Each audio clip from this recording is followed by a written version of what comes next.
BFM Patrimoine, l'émission 100% placement sur BFM Business. On accueille à présent Jean-Philippe Dubosc, bonjour. Bonjour Cédric. Le rédacteur en chef de toutsurmesfinances.com. Bon, pour ceux qui vous auraient suivi depuis quelques heures sur Twitter, les droits à la retraite en danger. Vous avez voulu faire flipper tout le monde? Non, mais j'ai fait du teasing. Du teasing, ouais, Cédric, on le fait tous. Très bien fait. Voilà. Bon, alors expliquez-vous, expliquez-nous. Oui, non, c'est passé à là, c'est passé inaperçu parce que c'est très technique.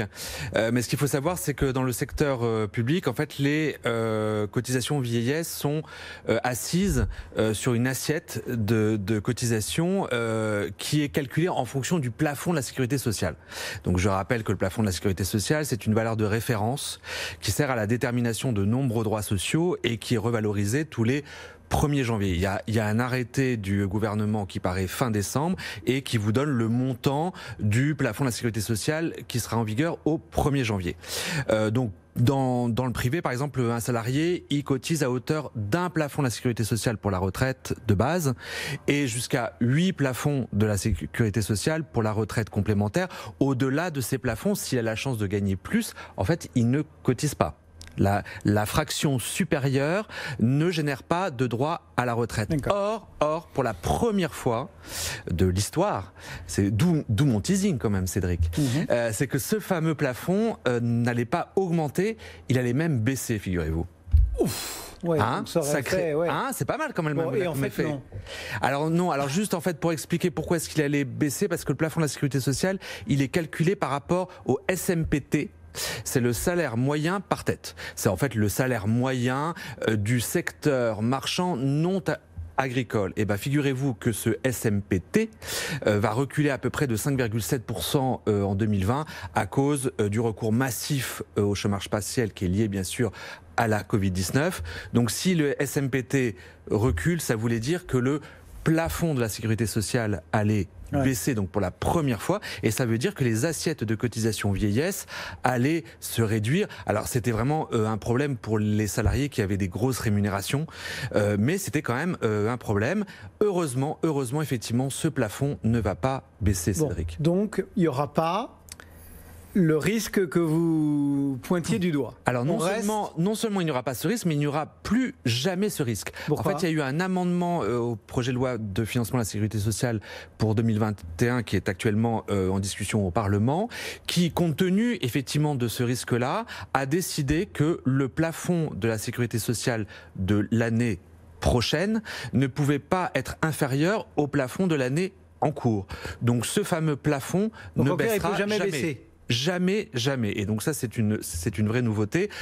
Pour être franc, Cédric, en fait, le gouvernement a voulu cette mesure pas trop pour les cotisations vieillesse parce que ça concernait vraiment les rémunérations qui étaient très élevées, c'était plutôt sur les indemnités journalières.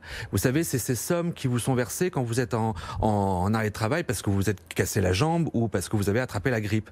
Justement, c'est compliqué en pleine Covid-19 et alors qu'il y a beaucoup de Français qui sont en arrêt de travail, de leur dire votre indemnisation va baisser l'année prochaine. Vous voyez, ça va être un petit peu compliqué. Ouais, c'était assez difficile à justifier.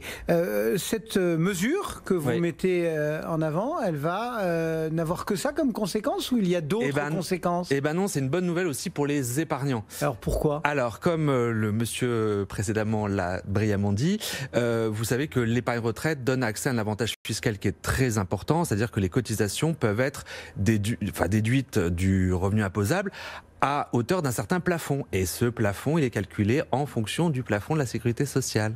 Voilà. Tout est lié. Voilà. Donc, pour ce qui est des salariés et des fonctionnaires, c'est effectivement 10% du plafond annuel de la sécurité sociale de l'année L-1, c'est-à-dire l'année précédant le versement, ou si la formule est plus avantageuse, c'est 10% des revenus professionnels de l'année L-1 dans la limite de 8 fois le pass de l'année N-1. Donc vous avez vu que pour les salariés, si vous avez retenu quelque chose, c'est que vous êtes champion. Sinon, on vous rassure, il y a les replays. Vous pouvez réécouter. Exactement. Sans problème, Jean-Philippe Dubosc, etc. Voilà. Non, mais en fait, ça fait peur comme ça, mais c'est pas si compliqué que ça. En fait, c'est 10% du pass de l'année précédente ou c'est 80% du pass si on est actif. Voilà, en fait, c'est assez simple. Donc ça, c'est pour si vous êtes salarié et fonctionnaire. Donc là, vous l'avez compris, pour les versements de 2021, c'était pas trop grave que le pass 2021 puisse baisser, puisque là, ça va être sur le pass de 2020. Oui. En revanche, ça posait problème pour 2022. En revanche, pour ce qui est des travailleurs non salariés, c'est-à-dire pour les artisans, pour les commerçants, pour les chefs d'entreprise, pour les professions libérales, là, le plafond de déductibilité, si j'arrive à le dire, est plus intéressant, mais le calcul est différent, puisque là, il se base sur le pass de l'année N, c'est-à-dire de l'année en cours. Donc eux, ils peuvent déduire à hauteur de 10% de l'année N, ou, alors là, vous allez vraiment aimer Cédric, attention, c'est 10% des bénéfices imposables de l'année N, dans la limite de 8 fois le pass de l'année N, majoré de 15% de la fraction du bénéfice compris entre 1 et 8 passes de l'année N. Voilà. Je l'ai dit, Cédric. Ouais. Et donc sans là, erreur en plus. Voilà. Et donc là, forcément, pour les versements de 2021, ça aurait eu un impact direct, puisque là, on aurait pris en compte le pass 2021. D'une manière générale, donc la bonne nouvelle, ce qu'il faut savoir, c'est que... c'est qu'il faut prendre un comptable. C'est qu'il faut prendre un comptable si vous voulez, et que surtout, en fait, votre déductibilité de l'épargne retraite ne pourra jamais baisser, Cédric. Bon, ça c'est, voilà, une bonne conclusion de fin. Une fois que le comptable a tout validé, on est au moins content de le savoir. Merci beaucoup Jean-Philippe Dubosc, et bravo pour les calculs au cordeau, et donc le replay pour ceux qui veulent noter les chiffres, ou alors l'appel au comptable. Lui, il est comme Jean-Philippe, il les connaît par cœur. Merci et à la prochaine. À la prochaine.